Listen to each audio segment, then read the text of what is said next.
Bomo kar začeli.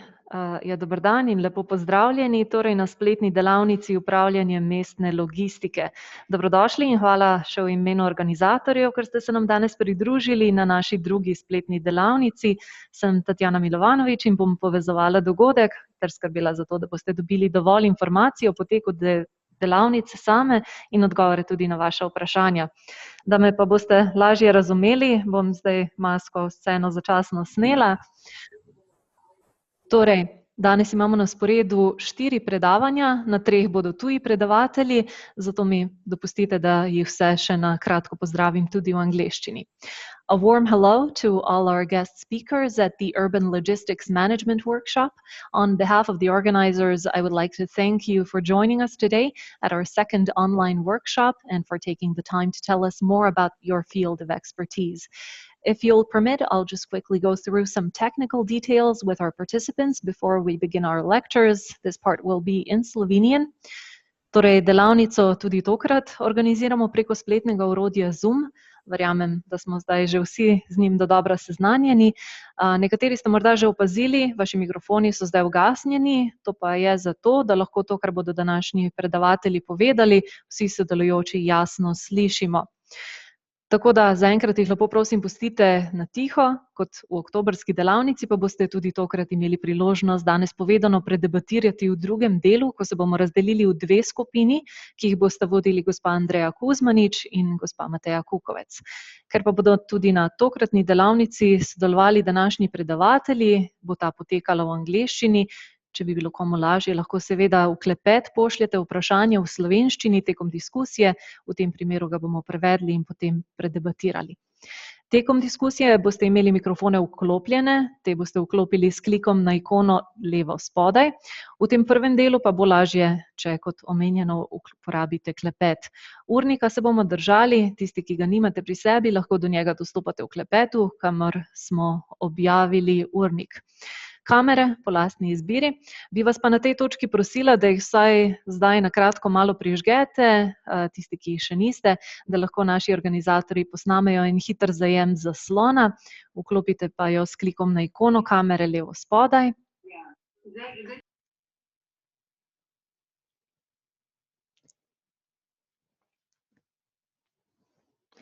No, dokler Astrid naredi zajem zaslona in prižgete kamere, sedemo malo gret.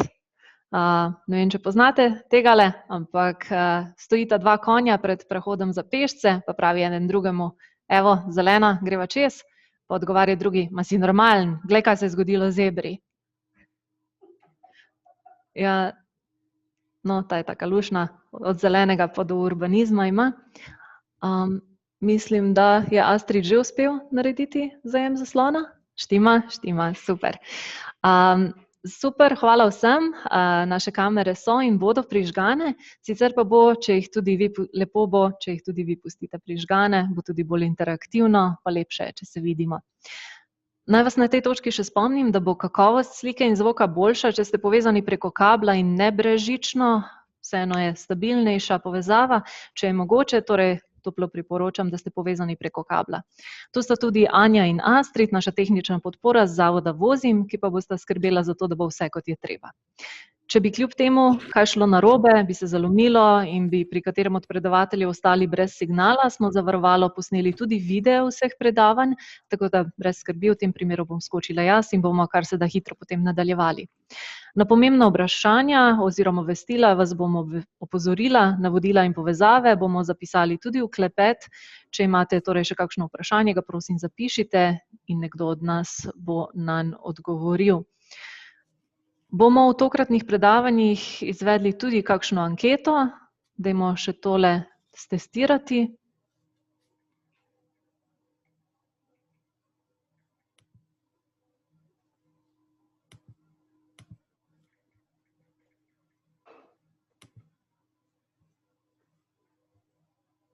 Smo?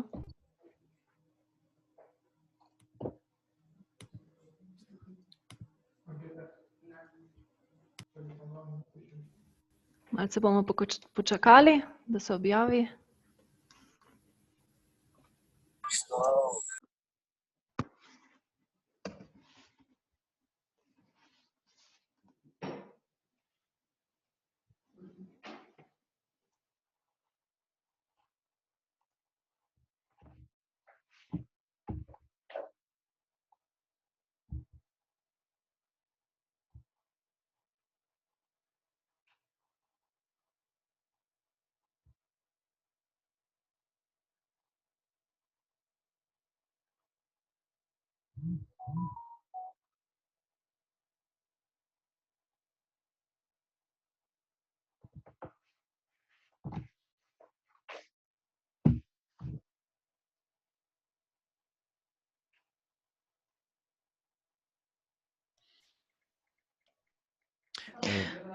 Zaenkrat izgleda, imamo malce težav pri izvedbi ankete. Je pa res, da je najpomembnejši del te delavnice razprava, ki pa bo delovala. Če se vam med predavanji porodi kakšno vprašanje, kot omenjeno, ga prosim zapišite v chat oziroma klepet. Po predavanjih oziroma po vsakem predavanju bomo imeli čas za 1 do 2 vprašanji, ostala pa bomo odgovorili oziroma predebatirali kasneje, natančneje ob 12:30, ko ste tudi vljudno vabljeni v prej omenjeni diskusiji, za katere pa boste dobili povezavi že pred odmorom, o tem bom več razložila kasneje. Brez zadržkov, prosim, tako da kar vprašajte, če kaj ni jasno. Vprašanja, ki bodo namenjena našim tujim predavateljem, lahko seveda zapišete v slovenščini ali angleščini, kakor vam je ljubše, in bodo potem prevedena in jih bomo postavili. Tudi v primeru izpada signala lahko vprašanja govorcem kljub temu postavite. Če se to zgodi, bomo vprašanja in odgovore zbrali potem v skupen dokument, ki ga bomo potem poslali vam vsem v najkrajšem možnem času po zaključku delavnice. In če govorimo o današnjih govorcih, te bo danes predstavila Mateja Kukovec, ki je zaposlena v podjetju Zoom, kjer je odgovorna za prometno planiranje v okviru priprave prostorskih aktov in izvajanja projektov s področja trajnostne mobilnosti. Gospa Kukovec, predajam vam besedo.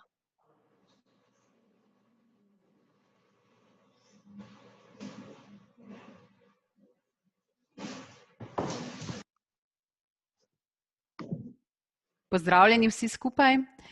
Preden predstavim predavatelje, še nekaj besed o projektu, v okviru katerega organiziramo to delavnico. To je integralni projekt Life Care for Climate, pri katerem je partner tudi naše podjetje Zoom d.o.o. In v okviru tega projekta sodelujemo z vodenjem aktivnosti povezanih z razvojem zelene logistike na nacionalnem in lokalnem nivoju. V oktobru smo že izvedli eno delavnico na spletu na temo razvoj sistema zelene logistike, ki pa se je osredotočala bolj na aktivnosti povezanih z razvojem oziroma z izvajanjem ukrepov upravljanja logistike na državni ravni. Na današnji delavnici se bomo pa osredotočili na upravljanje logistike v mestnih območjih. Današnji predavatelji prihajajo iz 4 držav. Kot prvi Gregor Steklačič je zaposlen na Ministrstvu za infrastrukturo, na Direktoratu za trajnostno mobilnost in prometno politiko, ki je med drugim posredniški organ za izvajanje evropske kohezijske politike na področju trajnostne mobilnosti. Prioritetno pokriva področje kolesarstva, tako od strateškega do izvedbenega dela v okviru priprave paketa nacionalnih smernic za različna področja trajnostne mobilnosti, kot so prometna politika, mobilnostni načrti, celostne prometne strategije, pa je zadolžen za zeleno mestno logistiko. Drugi predavatelj, Kristjan Nussmüller, prihaja iz Avstrije, je vodja enote za evropske programe in mednarodno sodelovanje v mestu oziroma v občini Gradec. Z evropskimi in nacionalnimi sredstvi spodbujajo izvajanje lokalnih in nacionalnih urbanističnih projektov, v katere je integrirana tudi trajnostna mobilnost. Svojo enoto kot vodja on razume kot pospeševalca inovativnega in integriranega urbanega razvoja ter kot pobudnika prenosa strokovnega znanja in krepitve zmogljivosti. Mark Degenkamp prihaja iz Nizozemske, je strateški svetovalec za mobilnost nizozemskega mesta Zaanstad, ki se nahaja v neposredni bližini Amsterdama. Odgovoren je za novo vizijo mobilnosti Zaanstada, ki vključuje tudi upravljanje mestne logistike. Tudi v prejšnji službi to je bilo v mestu Utrecht, je bil odgovoren za upravljanje mestne logistike in ima tudi široko znanje na področju evropskega sodelovanja. In zadnji predavatelj, Gary Armstrong iz Velike Britanije, je neodvisen svetovalec, ki zadnjih 10 let sodeluje pri implementaciji tovornih koles v zasebnem in javnem sektorju. Deluje tudi kot vodja usposabljanja pri Evropski federaciji kolesarske logistike in redno predava in vodi spletne seminarje o tem, kako se lahko in kako se uporabljajo tovorna kolesa. Hvala, gospa Kukovec. Zdaj, ko smo seznanjeni s predavatelji, pa besedo predajam našemu prvemu, ravnokar predstavljenemu govorcu, Gregorju Steklačiču z Direktorata za trajnostno mobilnost in prometno politiko Ministrstva za infrastrukturo, ki bo pa, kot omenjeno, govoril o aktivnostih na področju zelene mestne logistike v Sloveniji. Se slišimo? Pozdravljeni.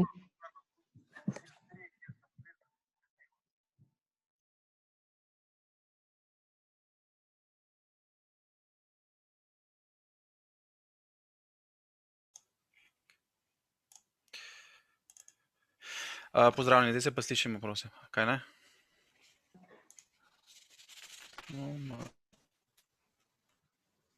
Pozdravljeni, me slišite zdaj? Ja, mislim, da bo Ok, no dobro. Kot me že Mateja predstavlja, moje ime je Gregor Steklačič iz Ministrstva za infrastrukturo, in danes bom na kratko predstavil pravzaprav, kaj so aktivnosti, ki jih naše ministrstvo oziroma vsaj naš direktorat na tem področju izvaja. Ampak v začetku pa bi mogoče, ki so pravzaprav sploh izhodišča, da smo do tega prišli, no? Da se tudi zeleno mestno logistiko oziroma trajnostno logistiko začne uvajati v sisteme v mestih in poskušati narediti neke spremembe na tem področju. Ti podatki, ki jih zdaj predstavljam, pravzaprav veljajo za raven Evropske unije, ampak verjamemo, da v Sloveniji kaj dosti drugače to ni. Bistvo je, da se 80% postankov oziroma ustavitev vozil pri dostavi izvede na nezakonitih parkirnih mestih, to bomo tudi kasneje videli, ko imam nekaj slikovnega gradiva, da je 60% dostav traja manj kot 5 minut, zelo malo dostav pa traja več kot 20 minut oziroma preko pol ure, kar pomeni, da to so zelo kratki in zaradi tega tudi pride do tistega, formalno ali neformalno nekako priznanega, da lahko nekdo, ki dostavlja parkira na nezakonitih mestih, no, čeprav to se moramo zavedati, da to ni rešitev. Dejstvo je tudi, da če pelje tovornjak, da ga nadomestimo, je potrebnih 8 majhnih dostavnih vozil oziroma nekih kombijev v tem smislu ali nekaj primerljivega.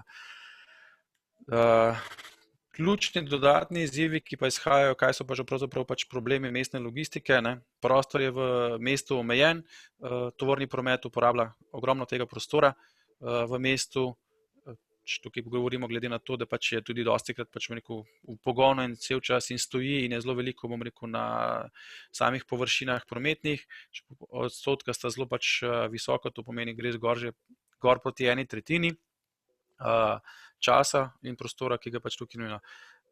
Dejstvo je, da imamo mestni tovorni promet oziroma ta mestna logistika, ki nekako imenujemo, predstavlja 10 do 20% vsega cestnega prometa v mestih. Kar pomeni to, da mi dobimo odobrine, terja kar veliko, ozadju nekega prometa in zasedanja prostorov spet. Zadnja milja, to pomeni last mile, je enako 10 do 20% in če bomo to potem primerjali z odstotkom deleža gospodarske dejavnosti, je to potem pomeni približno 0,5% do 1% pravzaprav celotnega BDP-ja predstavlja pravzaprav ta strošek zadnje milje dostave. Zelo veliko emisij prispeva mestna logistika, zdaj govorimo samo znotraj mesta, no, zato ker to vozila so ta trenutek jasno močnejši pogon, večje emisije, hrup, ker so potem večji talni upor, pride tudi 40% za onesnaženja z hrupom. In če govorimo za malo prihodnost, je, da bo v prihodnosti ogromno energije povezanih z porabe energije povezanih z prevozom tovora in da se bo še vedno, še vedno bo tovorni promet naraščal in recimo za naslednjih 10 let bo to 60% tega še več. Zaradi tega je dejstvo, da bo potrebno nekako ukrepati in tudi to usmerjati oziroma upravljati. Na kratko, kaj pomeni logistika znotraj našega ministrstva. Prvi izziv imamo to, da se logistika deli med 2 direktorata. Realno smo z vidika državljanom vidni kot eno ministrstvo, kot eno pač upravo, ampak še vedno pač dva direktorata, ki imata včasih tudi malce drugačno politiko, in direktorat za kopenski promet predstavlja oziroma pač je pristojen za logistiko na ravni države, govorimo zdaj pač jasno železnice, medkrajevni tovorni promet, meddržavni promet, to pomeni pač te večinoma, če temu rečemo, na glavnih državnih cestah. Potem med drugim smo pa na drugi strani zdaj z ustanovitvijo pred nekaj leti direktorata za trajnostno mobilnost in prometno politiko ta del last mile oziroma pač mestne logistike prevzeli na direktoratu za trajnostno mobilnost. In kjer imamo pač tudi jasno trajnostno mobilnost kot naša osnovna vizija, se včasih pač jasno je malo v nasprotju z politiko, ki pač jo želi voditi tudi gospodarstvo. No. Kot sem že prej rekel, BDP, logistika je pomembna panoga, v Evropi dosega celo 7% BDP-ja, recimo določenih držav, v Sloveniji je to recimo 5,6 po podatkih iz leta 2018. Če bi tukaj mogoče rekli, kakšno je to letošnje leto, je gotovo tukaj verjetno bistven porast, no, ker in kolikor se bo to pač nadaljevalo, bo verjetno šlo pač preko 10%, verjamem, da je v letošnjem letu, in glede na rast prometa pač tovora, je pa tudi pač dejstvo, da se bo ta odstotek v prihodnje še pač večal. Zdaj, samih podatkov za mestno logistiko v Sloveniji pač ne obstajajo, ne? Nimamo podatkov, koliko pač BDP tu prispeva, ampak če rečemo tisto, kar sem že prej rekel, 10 do 20% gospodarske panoge, pomeni pač približno 0,5% do 1%, tam nekje pač je BDP-ja pač pravzaprav pride iz tega, da se v znotraj mest opravlja pravzaprav dostava tovora. Tukaj, ko zdaj pač pravzaprav mi izvajamo pač projekt zelene mestne logistike oziroma pač javno naročilo za pripravo nacionalnih smernic, pridemo do enega zelo pač zanimivega vprašanja, kaj pravzaprav res tisto je ta mestna logistika, pa zakaj jo zdaj hočemo samo mestno logistiko imeti kot zeleno oziroma pač zdaj ali besedo trajnostno, ali zdaj, če gremo naprej z strateškimi dokumenti, ali želimo upravljati. No. Tukaj se znotraj projekta, v katerem zdaj jaz sodelujem, pa je tudi, bom rekel, Zoom vključen, prihajamo res do pač izziva, kaj pomeni mestna logistika, je to zdaj last mile delivery, ali je to zdaj na področju samo zaprtih con, kjer je prepoved prometa in da se samo tam lahko pač upravlja logistiko. Kot sem pač prej rekel, zdaj tu pač primeri so mogoče, ker vsi poznamo, zemljevidi so za Ljubljano, ali je to zdaj na ravni mesta, da se pač upravlja, ali če gremo še malo širše, no, ali je to zdaj pač na ravni funkcionalnega urbanega območja, ki pa v Sloveniji niso pač fiksno določeni. No. To je eden od prvih izzivov, ki jih je potrebno rešiti, in tudi projekt, na katerem zdaj Zoom sodeluje, na temu Life Care for Climate, je zelo pomembno, kaj se določi kot tisto območje, kjer želimo, strateško upravljati.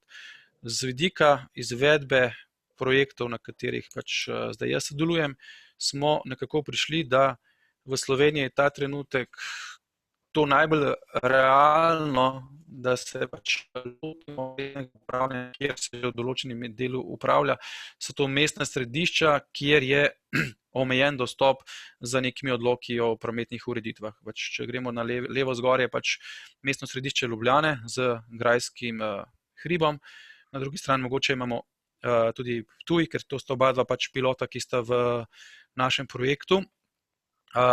Zelo bistveno se pa nam zdi, da pravzaprav bi mestno logistiko oziroma to last mile delivery urejali tudi v nekih zaprtih turističnih območjih, sploh v času sezone.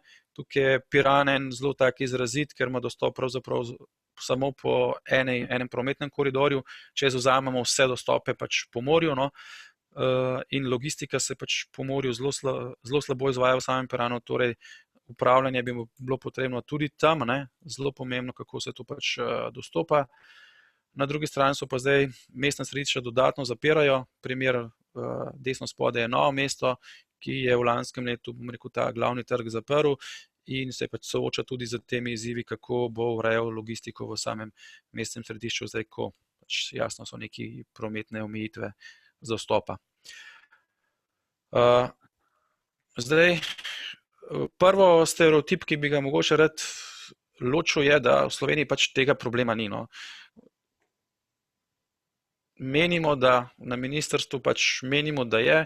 Zdaj, časovna okna, ki so določena za dostavo, v tistem času potem res pride ogromno vozil, bomo rekli, temu pravimo kar nekako izziv belih kombijev, ki parkirajo pravzaprav ravno tisto, kar sem prej rekel, na površinah, ki so tudi za druge udeležence in ovirajo, bom rekel, najprej sami sebe med seboj, no, ker pač zaparkirajo dostope, na drugi strani pač omejujejo prehodnost za pešce, ker je to pač peš cona, in tudi jasno kolesarje, ki pač lahko to cono uporabljajo. Tudi recimo sama slovenska pač ulica v Ljubljani se v jutranjem času pač zelo veliko izkorišča za to, bom rekel, dostavo. Na drugi strani imamo samo mestno središče, ki je potem v rush houru, bom rekel, za to dostavo, je pač izgleda nekako takole, ali če se obrnemo mogoče malo pač na drugo stran, pač imamo realno pač sliko takole. No. To je mestno središče. Potem je drugi stereotip, da to je problem samo v mestnem središču. Ne. Če gledamo spet nekaj pač fotografskega gradiva izven centra same mesta Ljubljana, ne, dobimo tudi pač take primere. Ne. Realno je parkiral na nelegalnem mestu, zato da je na hitro dostav, pač jasno, pač logisti so čim bolj učinkoviti, bliže kot parkirajo, ne. To je njihovo, bomo rekel, neko prioriteta, vendar se moramo zavedati, da s tem ovirajo prost pretok, pač recimo tukaj čisto na pločniku pravzaprav zaparkira in mora iti pešec pravzaprav po kolesarki, in zdaj, če pridemo do primera, da je bila pač pešec in kolesar sočasno, ne vem, kam bi se umaknil kolesar, poletno na cesto potem. Spet malo izven mestnega središča, zaprtega, no, v Ljubljani, Miklošičeva cesta, ne, dostava spet na pač prostoru, ki je namenjen za druge prometne načine, nekako se dopušča vedno ta mentaliteta v Sloveniji, ki je, moramo dopustiti, da pač avto se z avtomobilom lahko pride mimo mene, vsi ostali pač so pa toliko fleksibilni pešci pa kolesari, da bojo že najdli pač nek obvoz. No. To realno moramo reči, da izziv, kako se bo to urejalo, je pač precejšen. Primer dostave na mestno tržnico, pač na ta centralno tržnico v Ljubljani, no, v jutranjem času pač je pravzaprav ta dostava se tukaj le vrši, zaparkirajo pač, bom rekel, dostavna vozila en drugega in potem se pač jasno čaka, da se pač mesto sprazni, da se sploh lahko zamenjajo in uporabljajo dostavo. Ali, bom rekel, pred samim našim ministrstvom, ne, direktno pred vhod se v času, ko pač ljudje dostopajo v službo, pač parkirajo lahko tudi pač dva taka bela kombija. No. In zato pač je tudi naše ministrstvo počasi pač prišlo na to, da moramo na tukaj nekaj ukreniti. Zdaj, to mestno logistiko, pravzaprav mi govorimo o nekem upravljanju mestne logistike, smo pač vsebino vključili v operativni program za izvajanje evropske kohezijske politike, kjer znotraj imamo pač nek projekt, katerega nosilec je ministrstvo, to je pač projekt Mehki ukrepi trajnostne mobilnosti, znotraj katerega potem imamo pač več različnih ukrepov, kot je že Mateja jih prenašala, in ukrep, na katerem jaz sodelujem, pa je pravzaprav zelena mestna logistika poimenovan, in preko katerega bomo pač pripravljali nacionalne smernice. Na drugi strani imamo to vsebino, smo pravzaprav tudi v prijavo live projekta Care for Climate, to je pač pravzaprav aktivnost, današnja delavnica je aktivnost tega projekta, smo tudi pač z strani ministrstva šli v to, da se pravzaprav, da se poveča, bom rekel, to ozaveščanje in, bom rekel, strokovna znanja na tem področju in tudi malo pač širše. Ta, bom rekel, najnovejša in aktualna stvar pa pravzaprav, da se te vsebine vključujejo tudi v predlog zakona o celostnem prometnem načrtovanju, ki je ravno kar v nastajanju in bomo v pač naslednjem letu se nadejamo, da bo pač bil tudi sprejet. Zdaj bi šel zelo na kratko na to, kar je, bom rekel, najbolj fokusno, kjer ga jaz tudi najbolj poznam, je pač to javno naročilo, preko katerega se izdelujejo nacionalne smernice. Mogoče zgolj pač osnoven nosilec naročila je Pošta Slovenije, ker smo zahtevali, da je neko logistično podjetje vključeno, da ima izkušnje izvedbene izkušnje na terenu, da pač pozna stvari, kako se na terenu izvajajo. Potem sta pa partnerja Zoom, ki je današnji organizator, in še iz tega akademskega vidika strokovnega je pa tudi Fakulteta za gradbeništvo in prometno inženirstvo iz Maribora. In kje zdaj smo na tem projektu, pravzaprav predvideva se pač, da se bo na koncu izdelal te nacionalne smernice. Osnutek je bil pripravljen leta 2019, zdaj v letu 2020 se izvajata 2 pilotna projekta, to pomeni pripravljajo se 2 pilotne strategije, ki jih delamo skupaj z mestno občino Ljubljano in mestno občino Ptuj. Preko projekta se pač je dobavilo tudi malo boljša dostavna kolesa, ki so pač na testiranju iz vidika, kakšna uporabnost teh dostavnih koles bi lahko bila v samih mestih, da ali lahko kolesa nadomestijo kombije, katere dostave bi lahko izvajali s kolesom, pač to so zdaj izzivi, ki jih s tem imamo. Potem leto 2021 naj bi bile zaključene nacionalne smernice, zdaj izzive pri pilotnih projektih nam predstavlja COVID in prihaja do zamud, kajti pri pripravi dokumentov jasno je potrebno imeti kontakte z mnogo deležniki, vendar COVID nas je v spomladanskem času ustavil, zdaj v tem jesenskem pa ponovno, tako da upamo, da proti koncu naslednjega leta res dobimo tisto končno verzijo nacionalnih smernic in z vsemi postopki, kako naj bi se te strategije pripravljale. In ta launch, kako bi rekel temu, javna obravnava te tematike je predvidena na nacionalni konferenci o trajnostni mobilnosti, ki bo predvidoma februarja oziroma začetku leta 2022. Zdaj grem jaz mogoče malce na samo analizo stanja, ki je že bila napravljena oziroma zaključki se še pač pripravljajo za Ljubljano in Ptuj. Izsledki so zelo podobni, no, mogoče so v Ljubljani še malce bolj izraziti, ker je pač večje mesto, pa večje mestno središče je zaprto za promet. Tukaj imamo predstavljeno zdaj območje obravnave. V okviru, prej sem rekel, za rdečo je območje za pešce, kjer je samo mestno središče.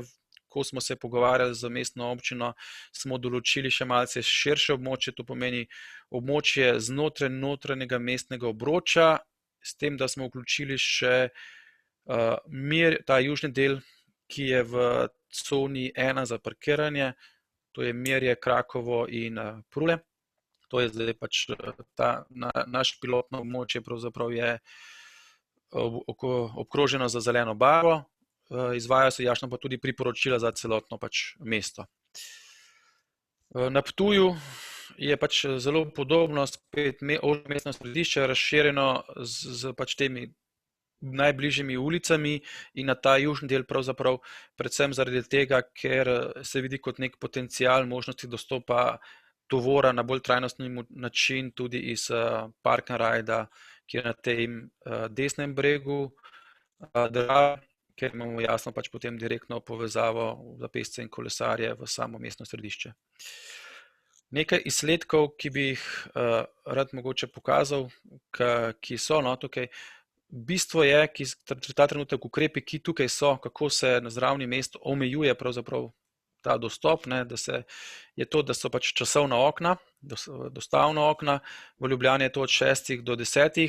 Recimo, če pa pogledamo primer nekega prometnega znaka, ki je bil postavljen, mislim, da več kot 5 let nazaj, je bilo najprej časovno okno do 9, vendar zaradi kasnejših odpiranj vseh lokalov, trgovin, ki so v mestnem središču, mislim, da je mestna občina potem pač ta časovno okno uskladila in ga podaljšala do 10. ure, da ne prihaja do nekega prevzemanja tovora brez nekega predstavnika podjetja, kateremu je dostava namenjena. Na drugi strani imamo Ptuj, ki ima dostavno okno med 5. in 8. uro zjutraj in zvečer med 8. in 11. uro. Izven je pač proti doplačilu, vendar tukaj je eno od izsledkov, ki jih moram pač jasno upozoriti, analiza stanja je, da je kljub doplačilu še vedno večina dostav izvedena izven teh časovnih oken. To je ena ugotovitev, ki je malce drugačna, kot za samo Ljubljano velja.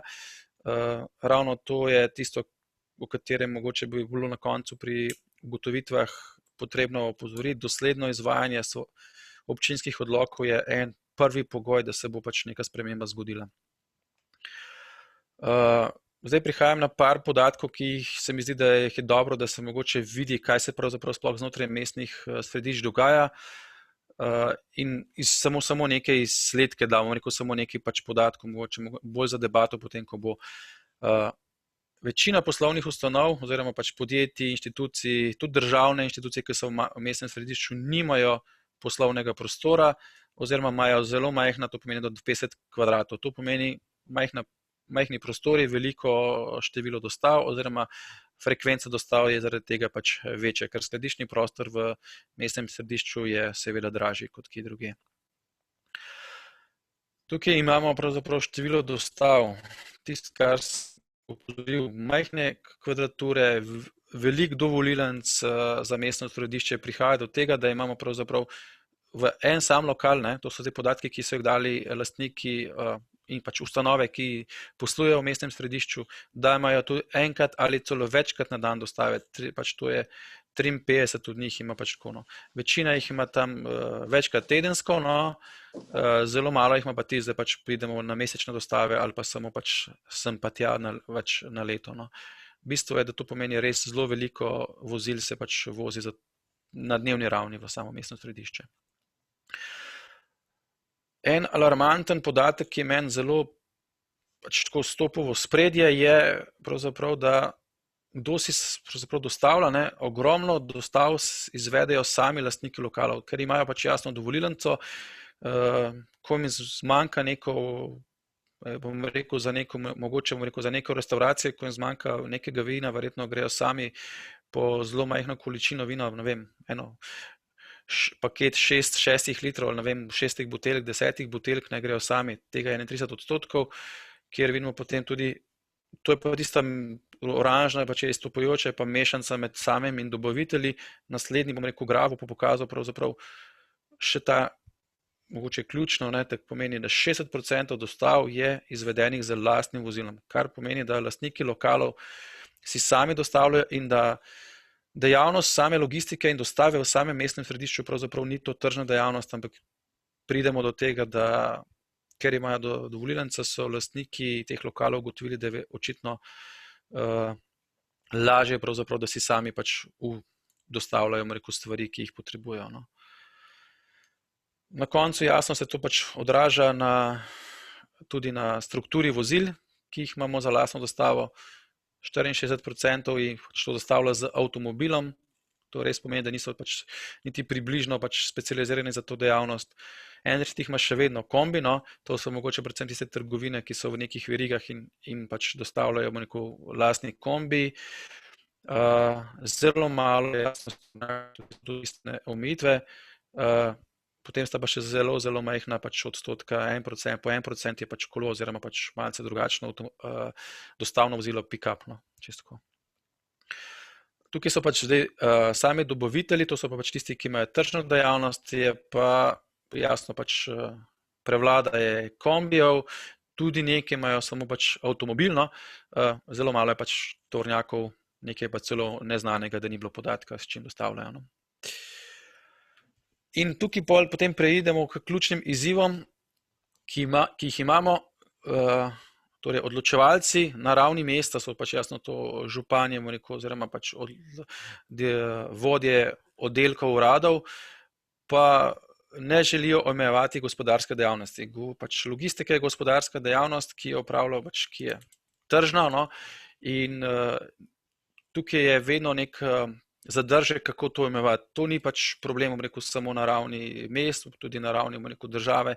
Imamo te izzive, zdaj, ko smo pripravljali zakon, smo se ravno o tem pogovarjali, ali imamo dovolj velik interes, da bi to lahko opredelili kot gospodarsko javno službo, pa smo prišli do nekega zaključka, da to verjetno preko odločevalcev taka odločitev verjetno ne bo šla skozi, ker potem je potrebno zagotavljati tudi vire za gospodarsko javno službo. No, tukaj zavedanje na ravni odločevalcev še vedno ni na taki ravni, da bi bistvene spremembe verjetno lahko dosegli.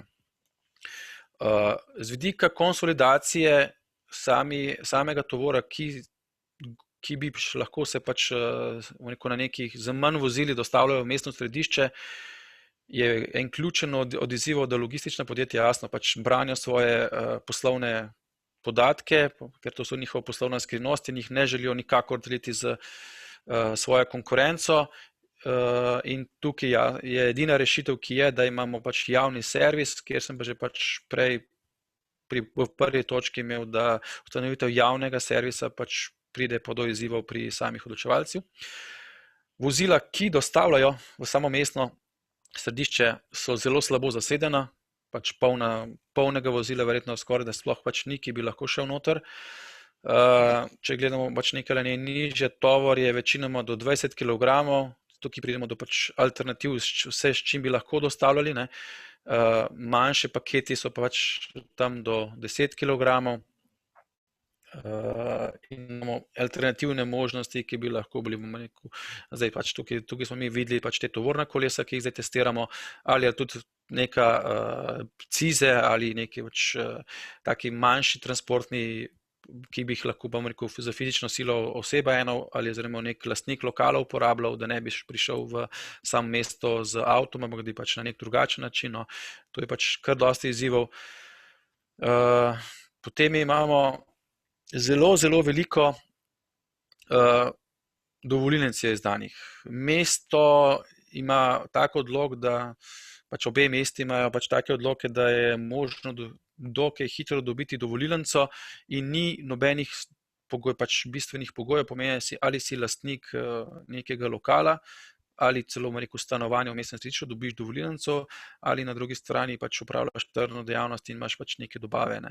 Ni omejevanja, pač zaradi tega je tudi veliko izdanih dovolilnic in v Ljubljani iz tega pač primera imamo dostop iz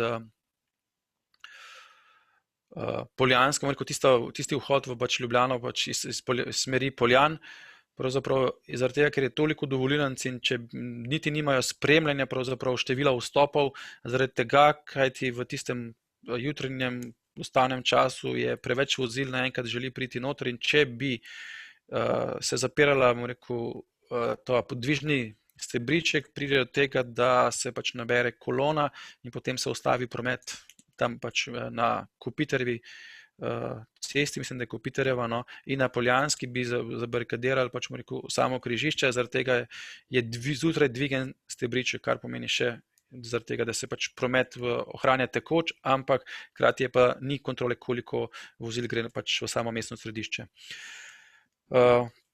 Znotraj mesta je potem pač prostor omejen in kot sem že prej omenil, ne, pač, ko pride prvi kombi parkira na nekem zase idealnem mestu, potem onemogoča, da bi drugi kombi šel mimo, hkrati pa oba dva onemogočata pešcem in kolesarjem nemoteno mobilnost znotraj pač centra.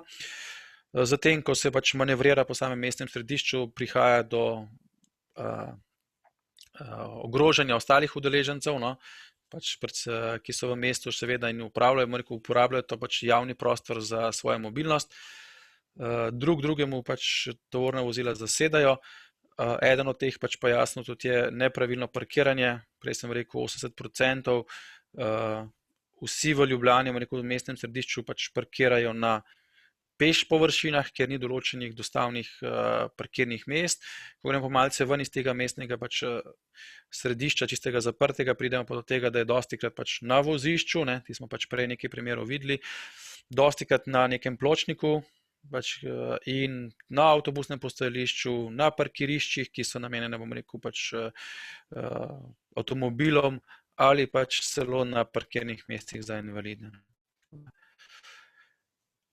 Kje vidimo mi rešitve, da pridemo do nekega strateškega dokumenta na podlagi naših smernic, to pomeni načrt upravljanja mestne logistike, potrebno je začeti pač omejevati dostop, z vidika, bom rekel, hrupa in okolja, emisijske standarde za vozila, ki lahko dostopajo, omejevanje, bomo rekel, pač tega časovnega okna in biti zelo, zelo, zelo dosleden izven tega časovnega okna, tudi pač pri uporabi prostora, ki je v samem mestu.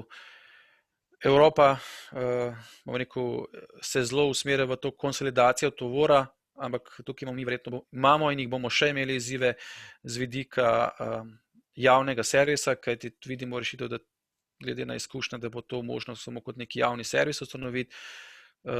Vse se pač z pravnimi zadevami pač se pa to spremeni, ko se pač odloki o urejanju prostora. V to ministrstvo nima pristojnosti, to so pač lokalne skupnosti, ki upravljajo z prometnimi površinami znotraj teh središč. Upravljajo in tukaj predvsem naša naloga je, da jih spodbujamo, bomo rekel, v neke optimistične scenarije, da se bo pač to spremenilo. Kot sem že prej rekel, desna slikca spodaj so te tovorna kolesa, ki smo jih testirali v mestnem središču v Ljubljani. Pošta Slovenije je pač ugotovila neko pomanjkljivost z tega vidika, da niso primerni za dostavljanje jasnih poštnih pošiljk, zato ker je drugačno ustavljanje. Za manevriranje so pač, ker so malce daljša, pač imajo malo izzivov, zato se zdaj skupaj z mestno občino Ljubljana pravzaprav išče tudi, ki bo na koncu pač našega projekta tudi prevzela ta kolesa, išče uporabnost za druge namene. Vidimo pač, da bojo uporabili jih lahko za njihovo interno, ker imajo pač mestna občina svoje prostore na več lokacijah v Ljubljani, za njihovo interno kurirsko službo ali za dostavo prehrane, tisti pač, rekel, starejših na domu. Tukaj so še pač neke razne ideje, ki se pa še iščejo in se bojo pač realizirali, rekel, naslednje leto, ko se bo pač malce bolj čas primeren. Pogled v prihodnost, kje smo pač, jaz rekel, nacionalne smernice se izdelujejo. Bomo imeli leta 2022. Zato ugotavljamo, če naredimo samo smernice, na koncu ni nekega bistvenega spremembo. Poskušamo, zdaj smo v fazi programiranja evropske kohezijske politike za naslednjo perspektivo, da se zagotovi tudi vere za nosilce upravljanja mestne logistike, da bi lahko recimo financirali ali konsolidacijski center ali mogoče tudi pač neka vozila, ki bi v tem javnem servisu bila lahko vključena, vendar to ni še zagotovljeno, kajti programiranje še ni zaključeno. To je stvar pač v neko odločitve na ravni Slovenije in jasno tudi na koncu potrditve s strani Evropske unije. Projekt, na katerem danes pač smo, menimo, da pač je potrebno na ravni strokovnega kadra, ki deluje na ministrstvu, na državni ravni, na ravni lokalnih skupnosti, dvigniti pač naše znanje, kompetence, informacije, izkušnje iz tujine. Ključen izziv pa verjetno vidimo pač iz našega vidika tudi v ozaveščanju odločevalcev, torej, ker je to 6-leten projekt, nadejamo se, da bo čez 6 let ozaveščenost oziroma mentaliteta malce na višjem nivoju. In kot sem že rekel, pač vsebine se vključujejo v celostno pač zakon o celostnem prometnem načrtovanju, kjer vsebine zaenkrat ne morem razkrivati, kaj je v osnutku in jo moramo še interno uskladiti na ravni, bom rekel, našega ministrstva, se pa pričakuje, da bo pač zakon v javni obravnavi v prvi polovici naslednjega leta. Tako da, to je zdaj pač moja kratka predstavitev, če še kakšnakoli vprašanja, tukaj dopuščam kontakt in bom tudi pač cel dan prisoten na sami delavnici. Najlepša hvala, gospod Steklačič. Ker se pa želimo držati urnika, bomo nadaljevali kar s predavanji. Sodelujoči kar pogumno postavljate vprašanje, kot je dejal gospod Steklačič. Namen je seveda, da izkoristimo priložnost za pogovor z našimi gosti, vprašanja pa bomo kasneje predebatirali v diskusiji. Ker želimo biti dobri gostitelji, naj na tej točki preklopim na angleški jezik, da nas bodo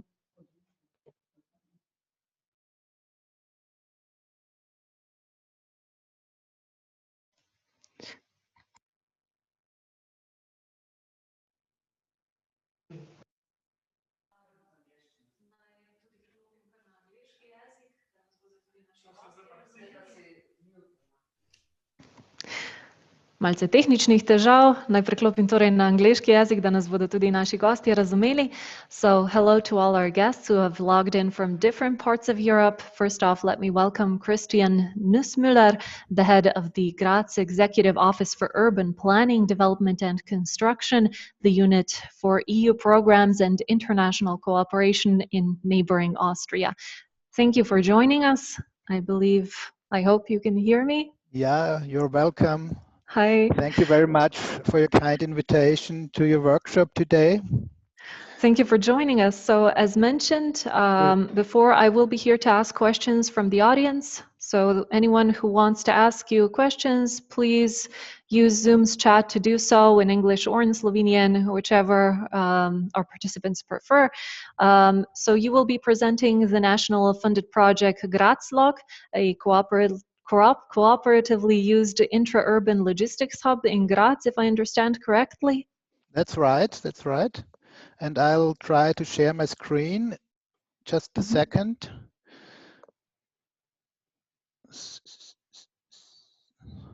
So I think that should work now. Yes. Could you all see it? Yes. Thank you again for giving me the opportunity to share you some experiences in our pilot project Grazlog, connected to innovative logistics optimization in Graz. I've divided my presentation in 5 parts. First, I'd like to present some trends, some obvious trends. You all know this, but I think it's good to remember what is going on in the CEP sector. Then I'll want to take you with me to Graz and show you a little bit the current situation in the city center of Graz, connected to traffic and freight traffic. Then I'll continue with the objectives of the Grazlog project.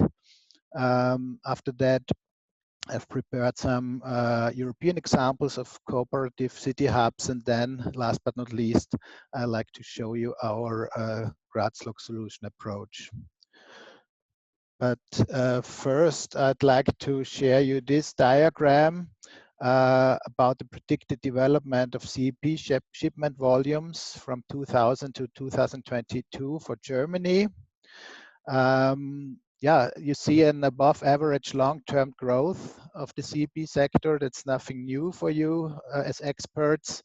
From my point of view, nearly the same trend applies to Austria and other European countries. And this year, as we all know, COVID-19 reinforced this trend to more shipments. According to a recent Austrian newspaper report from December the 3rd, compared to the previous year, the parcel volumes at Österreichische Post increased by plus 40% over 1 million parcels for the period around the Black Friday 2 weeks ago. So it's enormous. That's an enormous growth rate.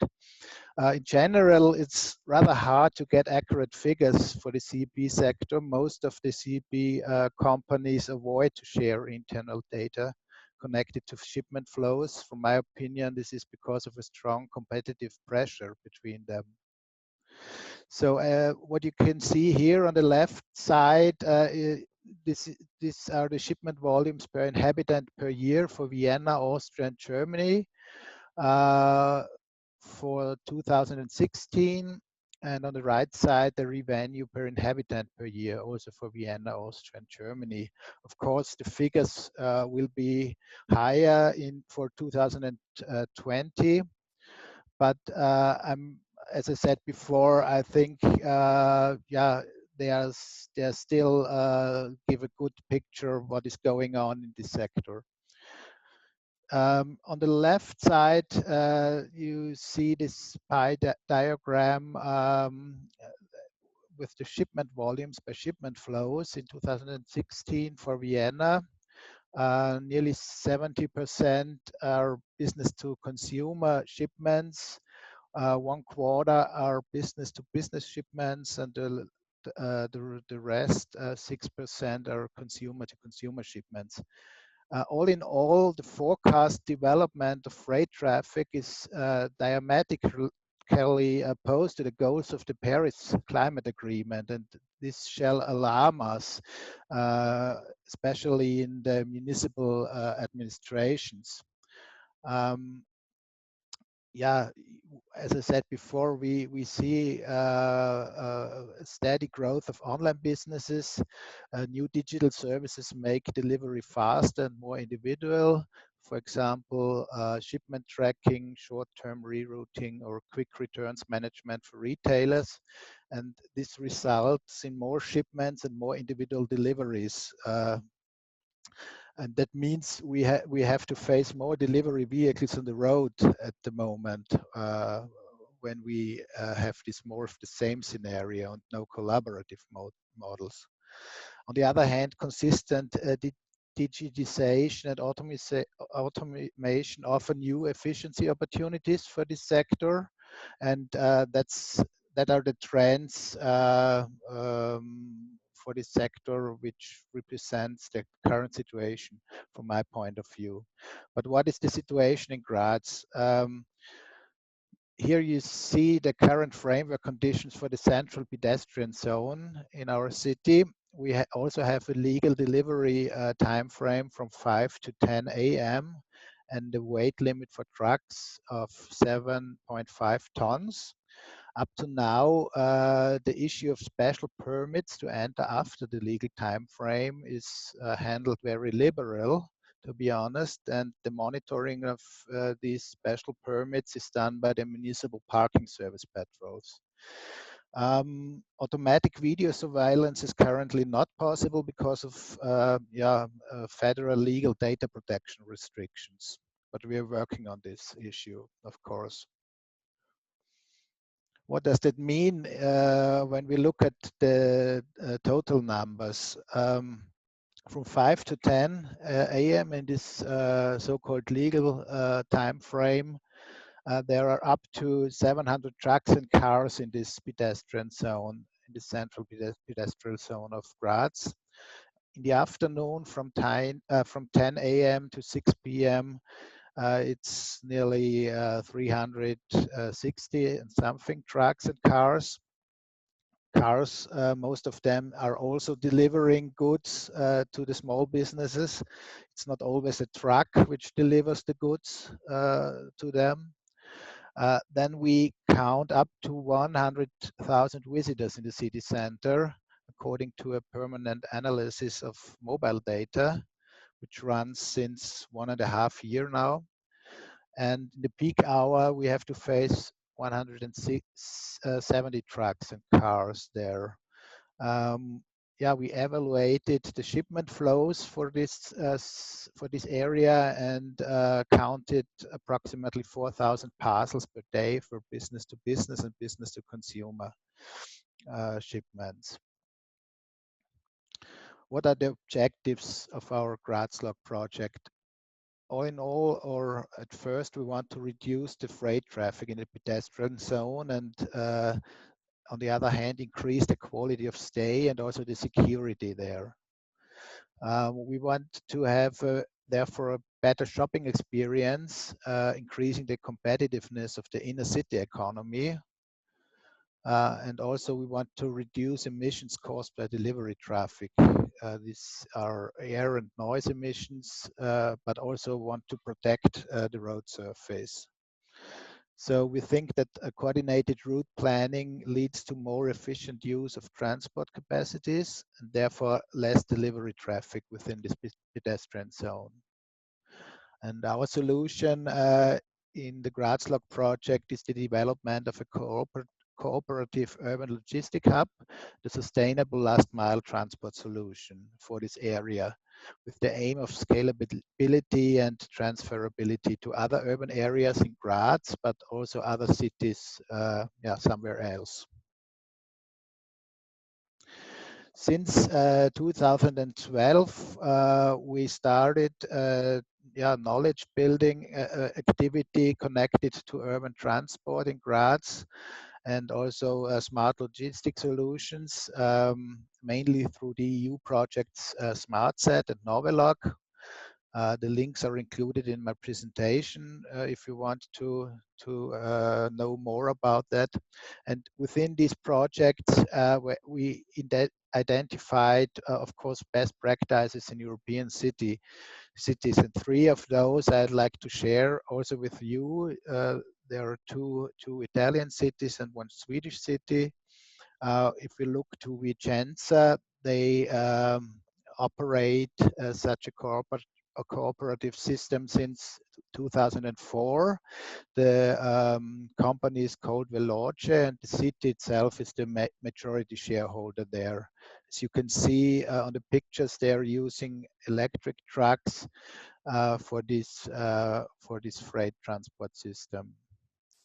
In Padua, the operator is called City Porto Padua. It's also in operation since 2004.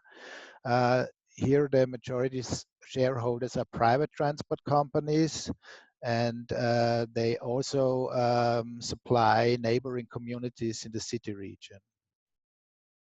Finally, in Gothenburg in Sweden, there are 2 operators called Stadtleveransen and Lindholmen Leveransen. They are in operation since 2016, and they are transporting at district level and are owned by the municipality itself. So what is the Grazlog solution approach? Yeah, it's a cooperative organized city hub approach. That means that the operating structure shall be open for all carriers. It shall be possible an all-day delivery to the inner city hub by all carriers. Then there will be a cross-company consolidation of shipments in this centrally located hub facility. And then the Grazlog system will operate the last mile transport to the city center with environmental friendly vehicles like e-trucks and e-cargo bikes.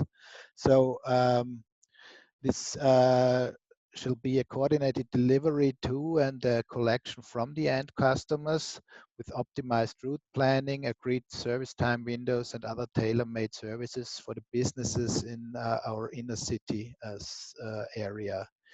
In the first phase, we want to start with business-to-business deliveries, and later on we will also transport to consumers. So we want to develop and test a cooperative operator and business model, a methodology for the optimized planning of the hub location and the transport tasks. And at the end, we want to have a proof of feasibility for the system concept with the monitoring and then accurate evaluation. All in all, you see here the project duration. It started, Grazlog as a national funded project started in September 2018 and will go on till January 2023. From our point, this time frame was very important because when you have a shorter project duration, it won't lead to any feasible project results from our point of view. The partner structure is the following. We have a lead partner in Vienna, the Austrian Institute of Technology. The other partners are local partners. It's the city of Graz with the Department for Traffic Planning and my EU unit. Then we have the city management here in Graz, which is also connected to the municipality and is the interface to the businesses in the city center. Then another partner is the Graz University of Technology with the Institute of Technological Logistics, and Prime Software. It's a local software company. As I told you before, in the first phase of the project, we could apply to national fundings. The funding rate is 80%. And in the second phase, the project will be totally locally funded by the municipality itself. That means that we make co-payments of 21,000 euro per month for the pilot operation of our Grazlog system. Here you see on this map an overview of the implementation area in the inner city center of Graz. And the next steps are to finalize the lease agreement for the storage and transshipping facility that shall be finalized in a few days. From September to November, we had an open procurement process to find the right operator, and the operator decision was taken at the end of November. And now next week we will inform our city council about this. We want to go live with the operation in February next year. And in July, there will be a first interim evaluation. This is also the date where the national funding project is ending. And from then on, we will, if the operation works well, we will further on fund this project by our own resources till January 23. And that is the end of the pilot phase, and the objective up to then is that we then have a viable financing model and the decision for a continuous operation of the system. So what will be the future legal framework conditions in Graz? The legal delivery time frame from 5 to 10 a.m. remain. Also the weight limit remains unchanged, but currently there is a political discussion connected to a stricter issue and monitoring of the special permits. That means it shouldn't be that easy to get a permit to enter the inner city pedestrian area in the afternoon. Simultaneously, of course, we can offer the cooperative system of Grazlog for the CEP companies. The success criteria for our project, from my point of view, is the cooperation and strong involvement of multiple stakeholders like the Chamber of Commerce, also roundtables with business owners. Then, as I mentioned before, the sufficiently long test phase, and the additional services that shall be offered exactly for the inner city needs. And perhaps there's also a change in the legal time framework for the afternoon deliveries in the city center. So I hope that this picture and the next picture will belong to the past in the next years.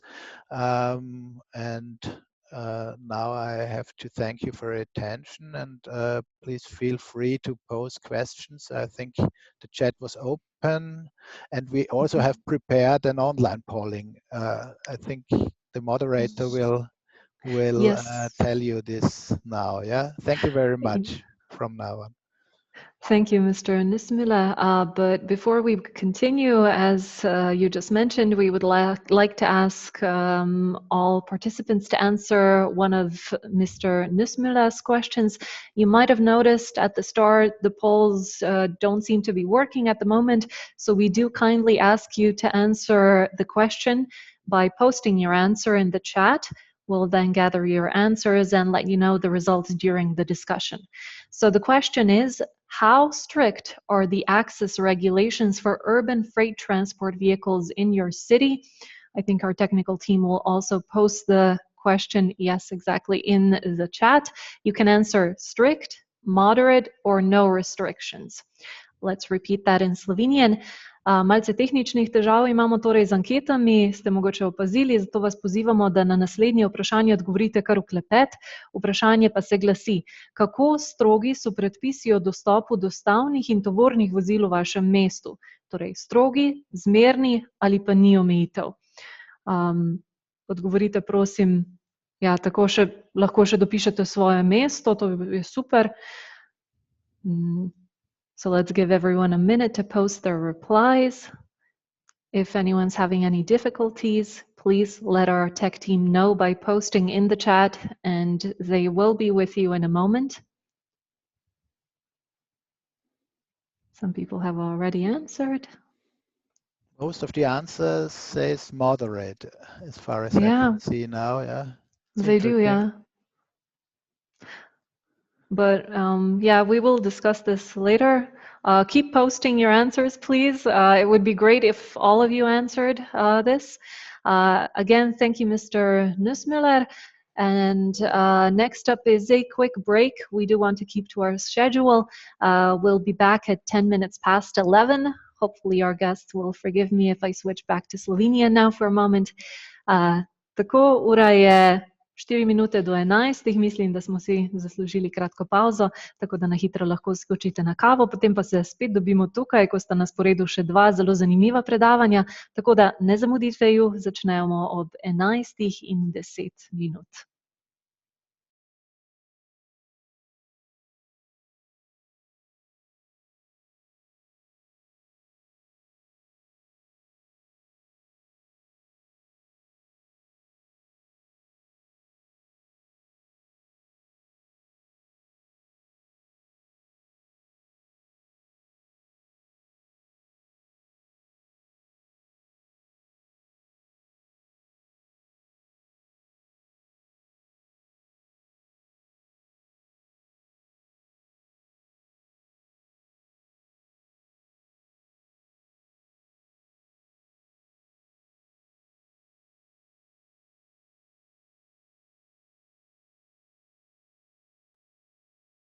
Ja,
Pozdravljeni, dobrodošli nazaj na spletno delavnico upravljanje mestne logistike. Upam, da ste si uspeli malce pretegniti noge. Ker sta tudi naša zadnja dva predavatelja iz tujine, bom tudi tu naredila uvod v angleščini. So as I said, welcome back everyone. We won't keep you waiting. Our next speaker comes from the Netherlands. Mr. Mark Degenkamp is the Strategic Mobility Advisor for the municipality of Zaanstad. I hope he's here and he can hear me. Yes, I can. Hi, hello. So you will be presenting Dutch city logistics from a front runner and a late starter perspective, and also touch on why city logistics is again a hot topic, right? Yes. Okay.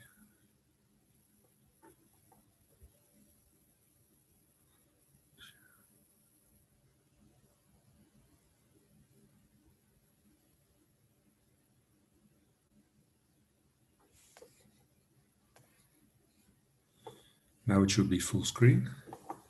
Yes. Okay. Well, thank you for the introduction. Let's start right away. My name is Mark Degenkamp.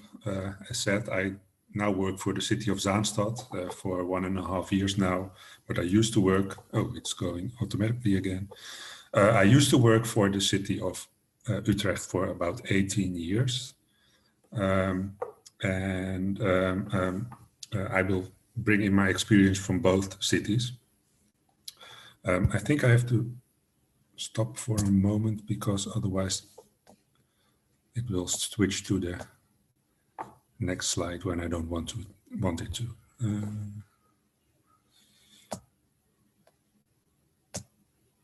Yes. Now it should be okay. City logistics in the Netherlands used to be a niche topic for most cities. Actually, only the biggest cities, the 4 biggest cities in Holland had dedicated staff and money. And also there, it went on and off the agenda. So even cities like Rotterdam for periods of time didn't work on city logistics at all. Now it's becoming a hot topic again for many more cities, and that's through the National Climate Agreement, which contains many agreements, but one of those is that in the 30 to 40 biggest municipalities, there should be a zero emission zone for city logistics in 2025. And this is aiming not only for clean, but also efficient logistics. I will tell a bit more at the end of my presentation. And it's an agreement between governments and industry. So there's a broad support for this agreement as well. But it also means that a lot of cities are now, who don't have experience until now, are now starting again with the topic. And Zaanstad is actually also one of them. I will focus on both Utrecht and Zaanstad in my presentation. First of all, Utrecht is well quite known in the mobility world in Europe by now. It's the 4th largest city in the Netherlands. It's a fast-growing city.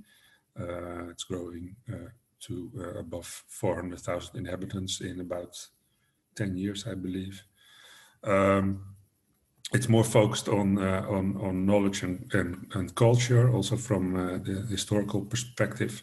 It's a meeting place in Holland because it's in the middle of the country, and it's been a front runner in city logistics for many years now. Zaanstad is smaller, but also growing, and I think for Slovenia, it's actually a big city. It's not one a clear city with the city center and neighborhoods around it. No, it's actually composed of a city and some other villages which are aligned along a river and a railway. So it's a linear city actually, and that means different mobility challenges. It's also had a rich history. You might, if you've been to Amsterdam and from Amsterdam went to the windmills, probably you've been in Zaanstad because the Zaanse Schans is in Zaanstad. You can see it on the bottom. So the history there is more about windmills production, and still the city is also has a production origins. It's very close to Amsterdam. Actually, it's next to Amsterdam, and it's really growing together in the next 20 years. And it's a late starter in city logistics. Well, let's start with Utrecht then. Utrecht has become a front runner actually because no one was doing it, no one was working on it. But I think there were 4 success factors that made Utrecht a front runner. First of all, the start was very practical. We didn't start with a very difficult or solution, but we started actually with just signage, clear routing, some loading and unloading zones. That was the start of our city logistics program. It was simple. It still, of course, costed some money, but not that much. But we could show very clearly that we were caring about the subject. And actually, we found out that before and after this program, the truck drivers especially appreciated the accessibility of the city quite much higher than before. And that's only because of signage, the loading and loading zones, etc. So it was a small step, but it had good effects. Secondly, we also almost from the start, we tried to cooperate with the region because city logistics doesn't stop at the city border. We first started with cooperating in the Utrecht region to set up a regional freight network, and the region made it possible that improvements on this route were funded, so you could make this route suitable for freight trucks. I hear some noise in the background. I don't know if others hear it as well.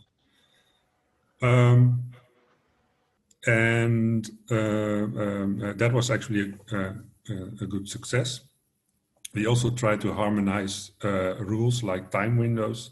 I must say that wasn't such a success because in the end, all municipalities wanted to decide on their own on those regulations, most of them.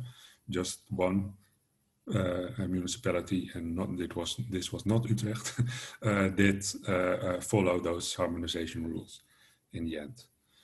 What did work in terms of harmonization was a national cooperation for low emission zone for trucks, where Utrecht and Eindhoven were the first to start with a low emission zone, but others like Amsterdam and Rotterdam were soon to follow.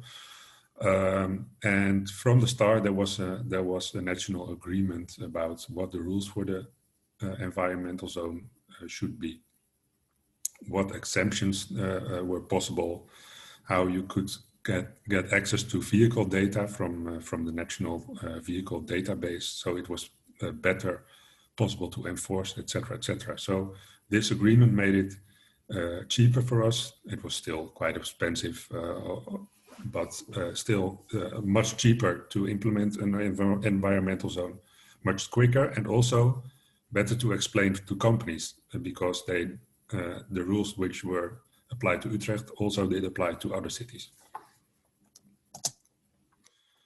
Third, we always from the start did everything in cooperation with private partners. Actually, the inner city distribution plan, which was the first step, was based on an advice from a committee in Utrecht, KABU it's called, where logistics organizations, city center management, but also municipal employees come together regularly, about 6 times per year, and advise the city board on city logistics issues.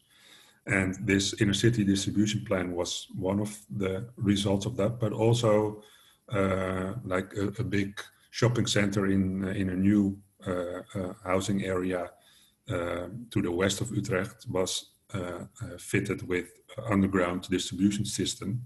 And I believe that the involvement of the KABU committee from the start was one of the reasons that it actually succeeded, that it still was built and not scratched because of money issues. Also later there was, from a regional cooperation, there was the possibility to get advice and also some small bonus in terms of money for companies which wanted to optimize their logistics. And we also combined it with stimulating regulation. So you could get extra advantages in certain ways like extra time outside the time windows if you were more or are more logistically efficient. Here you can see one example which we implied, I believe, in 2000, or we decided on it in 2016 or 2017, you can see in blue on the top, these were the original time windows in Utrecht. So from 6 to 11 in the morning and 1 small hour in the evening. And what we did was adding the green part, and which was only accessible for zero emission logistics. And this green part gets bigger through time. So step by step, more time is reserved for zero emission. And until 2025, when only zero emission vehicles are allowed in these time windows. And the fourth success factor was that we facilitated innovation a lot in Utrecht. We did it for a small part ourselves. This is the delivery by boat you can see on the left. This was actually because big companies like Heineken asked the municipality to do that for them. The bars and restaurants in Utrecht are mainly along a canal, which has a split level. So the bars are actually on the water level, and the trucks should drive on top of that. You can see it on the left bottom. And there are strict weight restrictions. And because of that, boat delivery, but delivery by boat is a very good solution in Utrecht. But it's also investing in a boat is expensive, so the city runs it, and companies like Heineken and other beer brewers use it, hire it actually. And also we have had pilots with service logistics. So like it actually started with a service engineer from Coca-Cola, which has to go to all kind of bars and fix the Coke machines, and they started to do that by cargo bike, and now many more companies are doing that. They can park their car, their van in a parking house, and then use this cargo bike. And on the right, you can see actually our urban distribution center solutions. We don't have one, we didn't have one central urban distribution center, but we recognized several companies which were obliged to accept goods from third parties and then bring it into the city center. With that, I always said, because especially the picture on the left, which is the company Cargo Hopper, which doesn't exist anymore, was very popular. Many cities came to Utrecht and asked us, how can I have a cargo hopper myself? And actually what I said from the start is forget this vehicle. That's not the main part. It's what you see, but the main part is the logistical concept. The logistical concept is there is an urban distribution center, then one truck drives to the extra hub, which you can see on the map near the city center, and from there the cargo hopper drives into the city center. Actually, I said that because this vehicle was chosen because of the circumstances in Utrecht, the special circumstances. In other cities, other vehicles might be better. And also, in the end, I got some proof for it, which was because this cargo hopper company went bankrupt, not because of this vehicle, but because of other circumstances. But actually, DHL is now doing exactly the same logistical concept, but not with this road train, but with cargo bikes. They also bring boxes with one truck to an extra hub, and there they are loaded onto cargo bikes. So the success in this case is the logistical concept, and the vehicle is just what you see. Then I switched to Zaanstad. Well, Zaanstad is quite different from Utrecht. I already told there is not one big shopping center. There are several smaller ones. It's, I think, also because of the competition of Amsterdam being really nearby. Also, because of that, but also because of how it's been designed, there are not strict weight restrictions and things like that. There are backdoor delivery options. So it's quite easy to go to do deliveries in those shopping centers without causing very much hindrance. And that makes it difficult to set steps forward because no one feels it's a really big problem. And maybe also it's part of the reason is the Zaanstad mentality. As I told, Zaanstad has been a production city, and still we have factories inside in the middle of housing areas. So people are used to some noise and smell, etc. And also they have been thinking, well, Zaanstad is just ugly and smelly, so that's part of the city. And so that isn't an urgency as well. Because of that, but also in general, Zaanstad just has a very limited municipal staff. So there was no staff at all for goods logistics. But recently that's changing. Well, I already told the National Climate Agreement, but also Zaanstad is really growing fast, and it's growing through densification. That means more pressure on the same urban space, and that increases the necessity to be more efficient with your transport. Also, maybe people in Zaanstad now can see that Zaanstad can be beautiful because some redevelopments in the city center of Zaandam and Wormerveer have shown has made those city centers really nice places to be. So maybe there's now a belief that it can be better than it always has been. And also in the third city, shopping center, Krommenie, we see that the shop owners see the value of a more accessible and attractive center.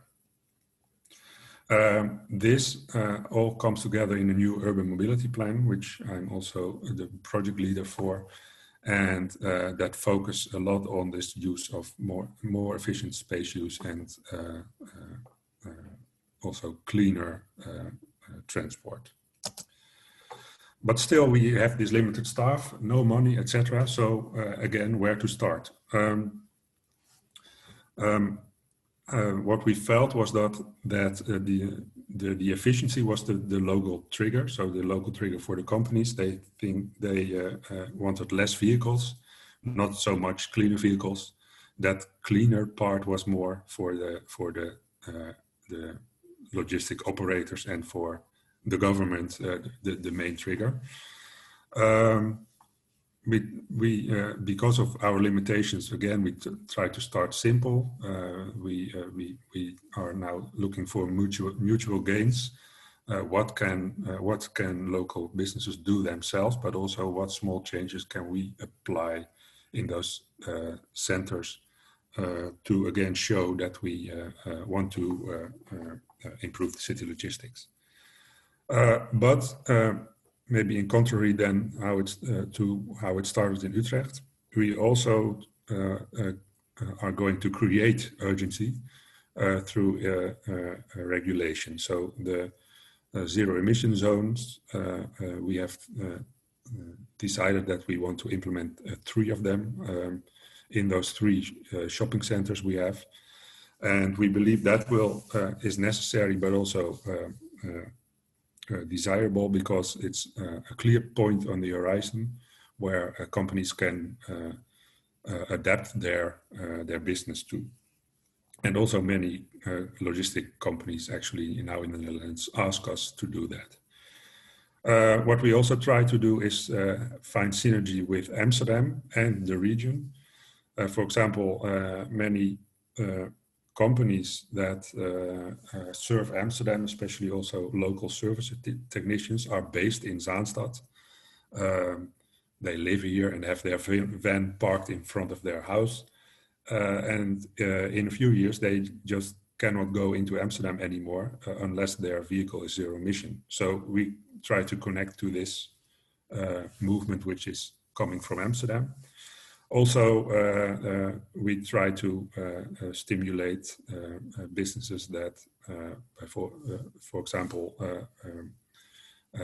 do the logistics for shops in Amsterdam, to also do that in Zaanstad, and our zero emission zone will help for that. And regionally, like in Utrecht, there now is a possibility to help individual companies to make their logistics more efficient. About the zero emission zones, I said that we will implement 3. The national agreement, again, between national government, cities and business organizations will be signed early next year. And the main part of this agreement are the rules for the zero emission zones.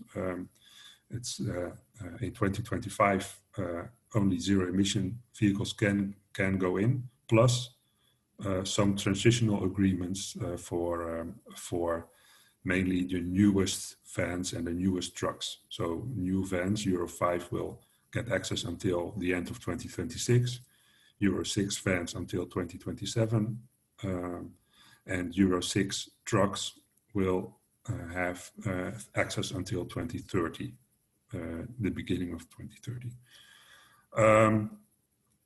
So these regulations are in this national agreement, but also there are parts of this agreement are facilities to help cities to improve the logistic efficiency. So what can they learn from other cities? How can they make it attractive for companies to innovate in their own city? And that is not only nice, but it's also necessary, because we know that on the 1st of January of 2025, there will not be enough vehicles to one-on-one replace all the vehicles that now go into the zero emission zones that will be available, or that will be installed in 2025. So we cannot replace just all dirty trucks by clean trucks. There has to be a change to more efficient logistics, because otherwise the logistics won't work. So what did we learn? The title is not correct, I see. Actually, from both cities, I would say start simple, also just to show that you care about the subject.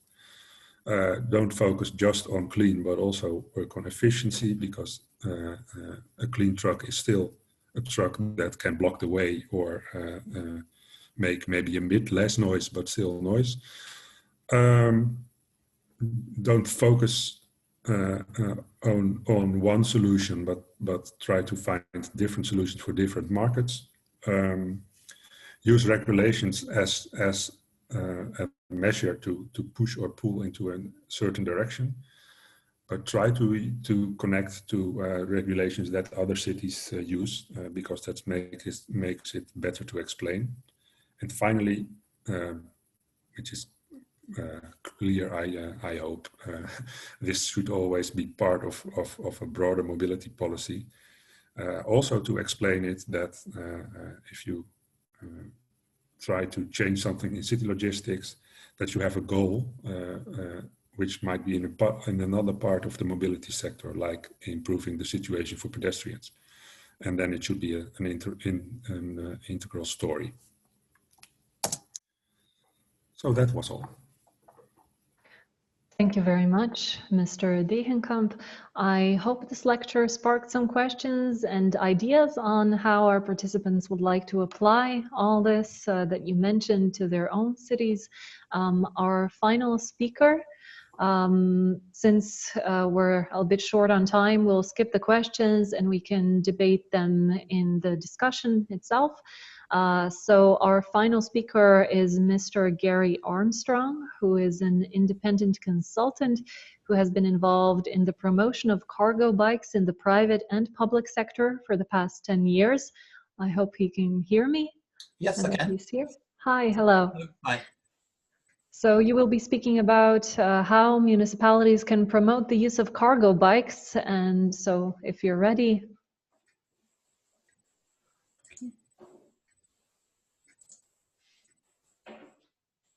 Okay. Can everyone see that? Yes, thank you. Hello, and welcome to this presentation on how municipalities can promote the use of cargo bikes. The main theme of this presentation will be cargo bikes as one of the solutions to urban logistics. My name is Gary Armstrong, and I am the training manager of ECLF, the European Cycle Logistics Federation. ECLF is a trade association representing companies which use cargo bikes for delivering goods and services. Before we start, I just need to mention the EU-funded project City Changer Cargo Bike, which promotes the use of cargo bikes. It is a 3-year project which started in September 2018 and will run to August 2021 and consists of 22 partners, including 14 cities. ECLF is one of the technical partners involved in the project. The project website, cyclelogistics.eu, contains a wealth of resources about the subject, and I recommend that you take a closer look. Prior to the City Changer Cargo Bike project, there were 2 previous projects, Cycle Logistics and Cycle Logistics Ahead, which can also be accessed via the listed website. The first thing I want to say is that cycle logistics is not new. Early in the 20th century, bicycles were used extensively to deliver goods and services. Examples here include the local baker delivering from their shop to local residents, the brewery taking kegs of beer to the pub, the dairy delivering milk to both retailers and homes, the post office delivering the mail, even telecommunication engineers taking their tools and equipment to implement or repair the telephone network. But then motor vehicles come along, and with the marketing might of the motor industry, we were brainwashed into thinking that motor transport was the only way forward. And this led to a change in urban landscape, which today has resulted in all sorts of consequences. These issues include emissions, pollution, and noise, restricted access to motor vehicles, making delivery to the door increasingly difficult, congestion. In the middle photographed is a busy street in London, and if you look closely, you can probably count 8 vans. And I bet if you open up many of these vans, they are likely to be only less than half full and carrying small packages and parcels, which could be easily transported in a cargo bike. Then we have lorries and vans on our streets. The photo in the top right is from my home city of Cambridge in the UK. And this is a frequent occurrence in the small narrow streets in the city, where there are huge articulated lorries competing for space with cyclists and pedestrians. And then finally, we have parking fines. Motor vehicles, especially delivery vehicles, are increasingly finding it difficult to park and hence collecting parking fines as they attempt to beat the traffic warden. So why the growing interest in cycle logistics? This is an interesting graphic as it encapsulates why there is growing interest. Looking at the demand side, citizens and local authorities are becoming more environmentally aware about the issues involved in pollution, noise, and congestion in our cities. At the same time, we are seeing a move away from traditional retailing to e-commerce and app-based services. And this is attracting new clients with demanding expectations of more choice, reliable delivery windows, and more flexible services. So all of this is resulting in more but smaller parcels needing to be delivered. Then looking at the supply side, there are now sustainability conscious decision makers in the public and private sectors demanding changes, which is resulting in new responses to air quality, noise, and congestion. As a result, partnerships are being formed between interested parties, which in turn is resulting in innovative solutions such as micro consolidation centres, low emission zones in city streets, and delivery time restrictions. At the same time, there is a rising cycling culture and new cycling infrastructure being implemented in our city. These initiatives all point to the cargo bike being one of the answers delivering goods into our city centres. There has been some interesting research undertaken in the previous cyclogistics projects, which highlights the potential of cargo bikes. In European cities, every second motorised trip associated with the transport of goods and services, this includes both private and business use, could be shifted from motor vehicles to bicycles, cargo bikes or cargo trikes. In the specific area of delivery, every third trip associated with the transport of goods could be shifted from motor vehicles to cargo bikes. That is, 33% of urban deliveries could be undertaken by cargo bike. So who uses cargo bikes? Cargo bikes can be used in a variety of different areas, including delivery and courier services, businesses delivering their own products, craftspeople such as plumbers, electricians and decorators, municipalities and local authorities. They can be used for mobile street vending, and finally private logistics and families. Let's take a closer look at each of these areas. One of the largest uses of cargo bikes in the commercial sector is delivery companies. And I've got 3 examples here. The first one in the top, Zedify. This is a UK-based cyclogistics operator which uses cargo bikes for deliveries in 9 cities in the UK.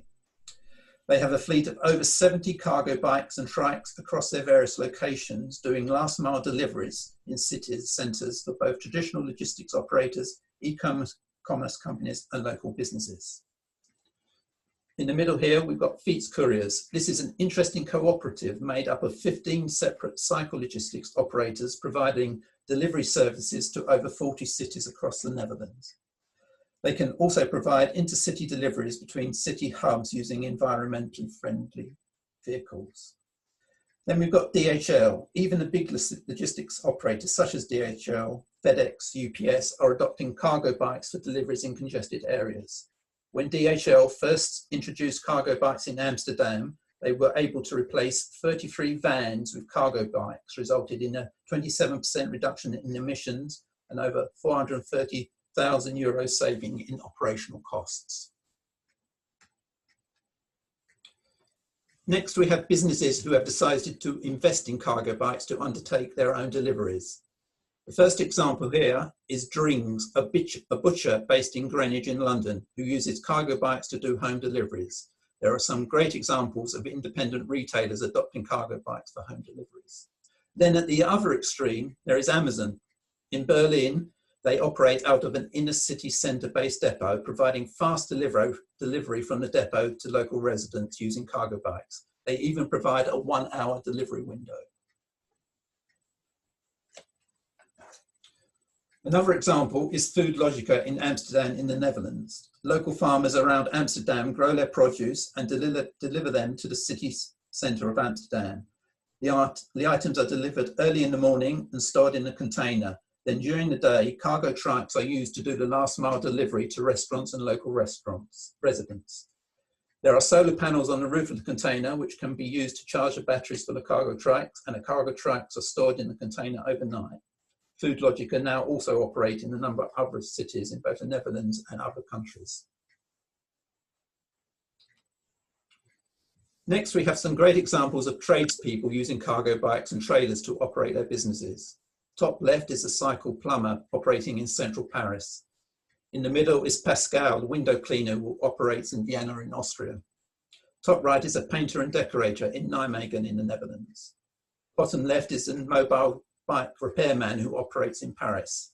And finally, bottom right is my personal favourite, Cambridge Environmental Services, a pest control company based in my home city of Cambridge in the UK, which uses cargo bikes and trailers to undertake their work.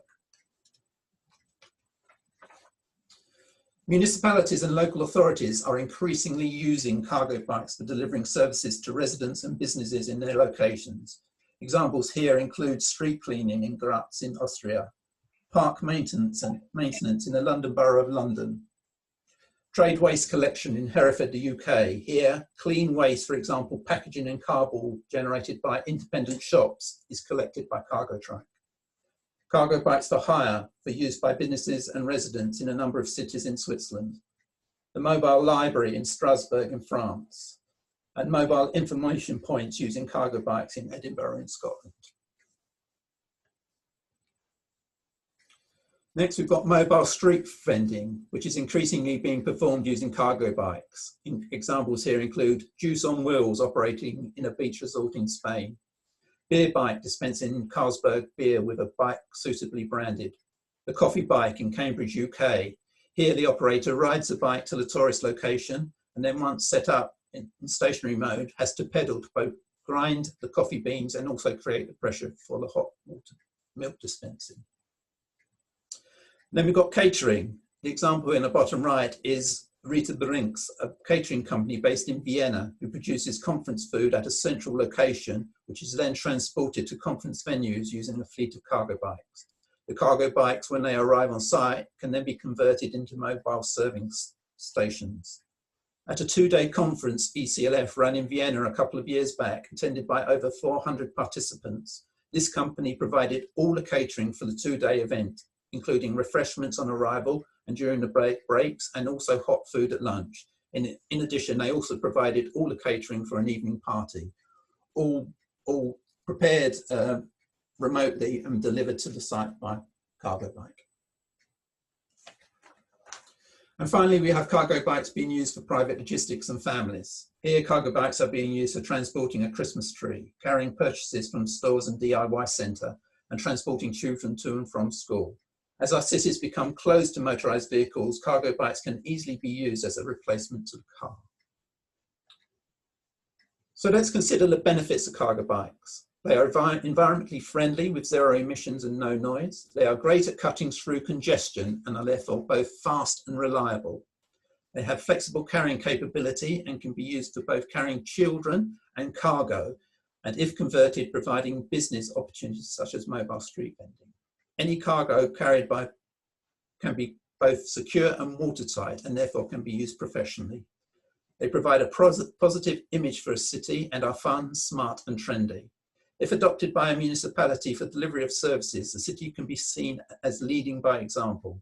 By their very nature, cargo bikes are local, but used by businesses and residents alike. I now want to look at how municipalities can encourage use of cargo bikes by outlining a 10-point strategy. The strategy is not fixed in stone and should be adapted for local needs, as some cities may already have started to address some of the points highlighted. Strategy point 1, which is probably the most important, is to invest in cycling infrastructure, and we don't just mean white paint. It is important to stress that cycling infrastructure is for all cyclists, not just cargo bike users. In fact, it will be ordinary people on bicycles which will use the cycling infrastructure the most. The main aim being to normalise cycling, as this will encourage businesses and citizens using cargo bikes to use it. So what do we mean by cycling infrastructure? Examples include fully segregated cycle paths, which are dedicated for cycling and will not be used by motorists. Cycle parking for both ordinary bikes and cargo bikes. Priority at junctions. The good work involved in introducing dedicated cycle paths can be easily ruined by not providing priority at junctions or turnings. The building of specific infrastructure, for example, bridges and tunnels, which allow cyclists and cargo bike users to avoid using the similar facilities provided to motorists.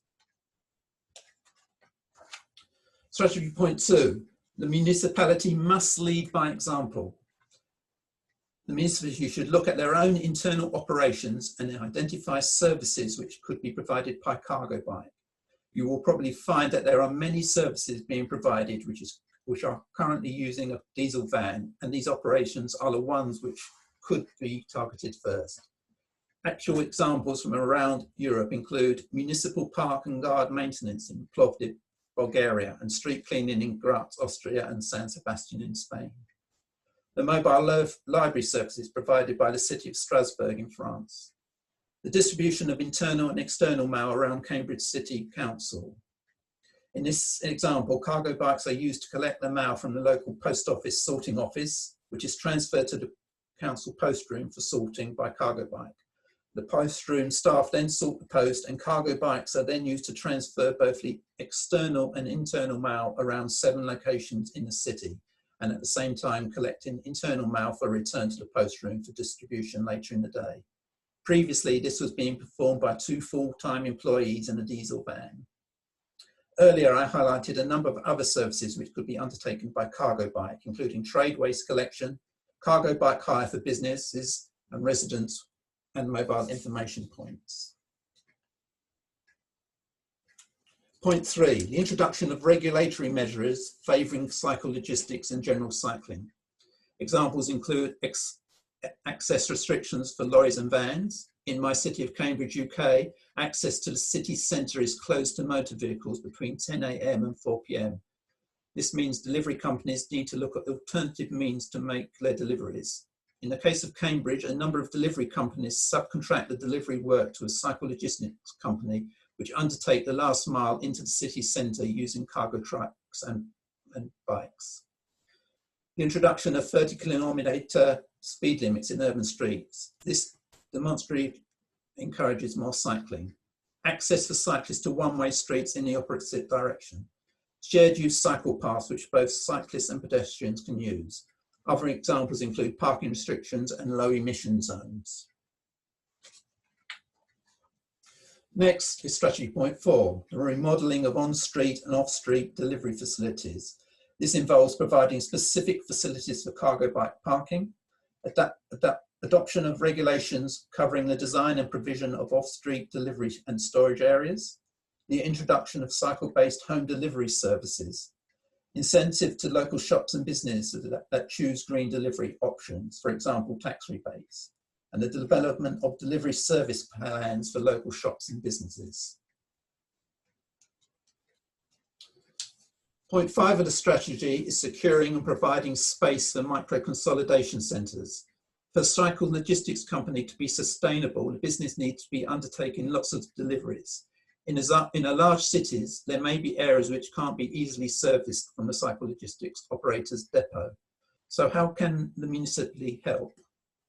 By securing space for micro hubs in policy planning and zoning strategies, identifying and adapting key public space for micro consolidation purposes linked to cycle-based last mile services, testing low-cost mobile micro hubs in cooperation with cycle logistics companies, and promoting strategies or incentives for shared micro hubs, which can be used by different logistics operators. Point 6 of the strategy is securing and providing space for parcel stations. This measure is primarily for the use of residents, although it can also be adopted for use by small businesses. In this instance, when ordering items, the buyer can indicate that the delivery should be made to a drop box rather than a home delivery address or business. When a delivery company, either a traditional carrier or a cycle logistics operator, makes a delivery to the secure locker, a text is then sent to the recipient, indicating the delivery has been made and providing a code to open the locker. As per the micro-consolidation sites from the previous slide, the municipality can help by securing space for parcel stations in policy planning and zoning strategies, identifying and adapting key public space for parking stations linked to cycle-based last mile services, testing parcel stations in cooperation with cycle logistics companies, promoting strategies or incentives for shared use parcel stations.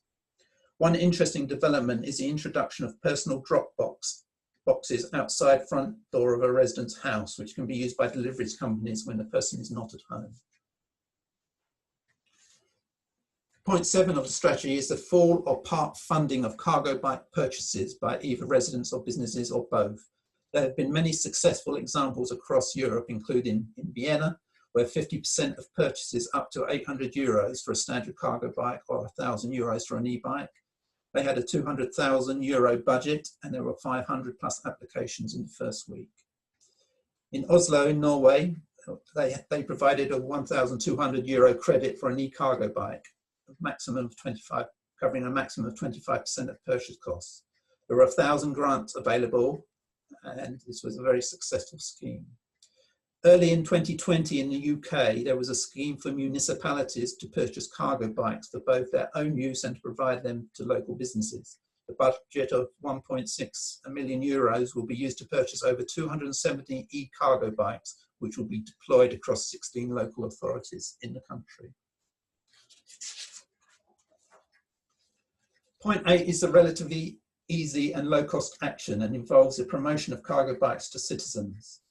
What is envisaged here is supporting and promoting public tryout shows. At a tryout show, citizens should be provided with the opportunity to test ride a cargo bike.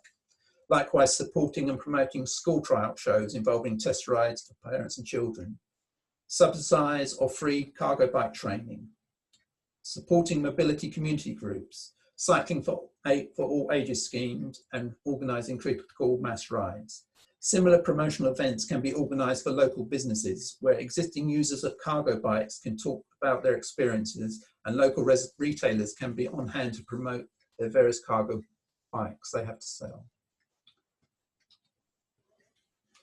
Strategy point 9 is the introduction of cargo bike hire schemes. This is where the municipality sets up cargo bike hire schemes for either local residents or businesses, or both citizens and businesses. There are many examples, including Carvelo to Go scheme in cities in Switzerland and the Tink initiative in cities in Germany. Another example includes the cargo bike library in Edinburgh, Scotland, which has a range of different cargo bikes and trikes with different carrying capabilities, which is offered to local businesses to try out and see if they can be used in their business operations. And finally, strategy point 10 is the preparation of psychologistics friendly tenders. Municipalities frequently have to write tender documents to procure businesses' services where they do not have the internal resources to provide the service. Typically, any tenders involving transport will normally be written assuming a van or lorry is the only solution. The tender might include questions such as price per mile to be charged or type of fuel the vehicle will be using. These types of questions are not applicable to a cycle-based solution. Municipalities should actively be encouraged to split tenders into smaller areas, for example, those routes which could be serviced by cargo bikes and those where a van or lorry is more suitable. Likewise, respondents should be encouraged to submit joint supplier solutions. From our experience, municipalities can be sceptical about whether a cargo bike can be actually used to undertake certain tasks, but they should be prepared to run a pilot to prove the concept. And finally, don't be constrained by conventional thinking regarding tenders. Think outside the box, as they say. Thank you for listening. As I said, my name's Gary Armstrong and my email address is there. Thank you. Thank you, Mr. Armstrong. Well, since we do want to stick to the schedule, we'll debate any possible questions any of you might have during the discussion. But all this talk of bikes did remind me of an old joke. So why didn't the bicycle cross the road? Does anybody know? It was too tired. I hope that made at least some of you chuckle a little bit. I would like to thank all our guests for their insight into a topic that is really starting to get talked about more and more with time. Next up is a 30-minute lunch break. We will follow with the discussion we mentioned before, but before we head out, I'll switch back to Slovenian and do a quick summary and some logging in details for our participants. Torej, hvala vsem, kot omenjeno sledi odmor za malico, 30 minut imate časa, da se malo sprehodite ali pa ob malici premeljete še, kaj vse bi želeli predebatirati in vprašati tekom diskusije, ki bo sledila ob 12:30. V klepet je bila malo prej dodana povezava za posamezne skupine, preko katerih lahko dostopate torej do skupin za diskusijo. Lepo bi prosila, da se torej, še preden se razbežimo po kavicah, na hitro prijavite v izbrano skupino, lahko si jo izberete sami. V skupino vas bo potem naša tehnična podpora spustila malo pred začetkom same diskusije. Prosila bi pa tudi, da se prijavite že zdaj, bo tako lažje tudi vam. V eni skupini bo diskusijo vodila gospa Mateja Kukovec, tu bosta tudi gospod Steklačič in gospod Nüsmüller. Drugo skupino pa bo vodila gospa Andreja Kuzmanič, pridružila se ji bosta gospod Degenkamp in gospod Armstrong. Upam, da ste si pripravili vprašanja, če ne, imate zdaj še malce časa, da to storite. Medtem, ko se prijavljate, vam lahko še omenim, da boste po zaključku današnje delavnice na e-naslov prijeli e-pošto z anketo. Prosim, jo izpolnite z vašim iskrenim mnenjem, se lahko na tak način vsakič ponudimo boljše vsebine. Upam, da ste se vsi uspeli že prijaviti. Če ima kdo težave, prosim zapišite v klepet in kontaktirala vas bo naša tehnična ekipa. Tatjana se na tej točki poslavljam. S preostankom ekipe pa se ponovno vidite in za spremembo tudi slišite ponovno čez pol ure. Želim vam uspešno diskusijo in lep dan še naprej. Pa dober tek.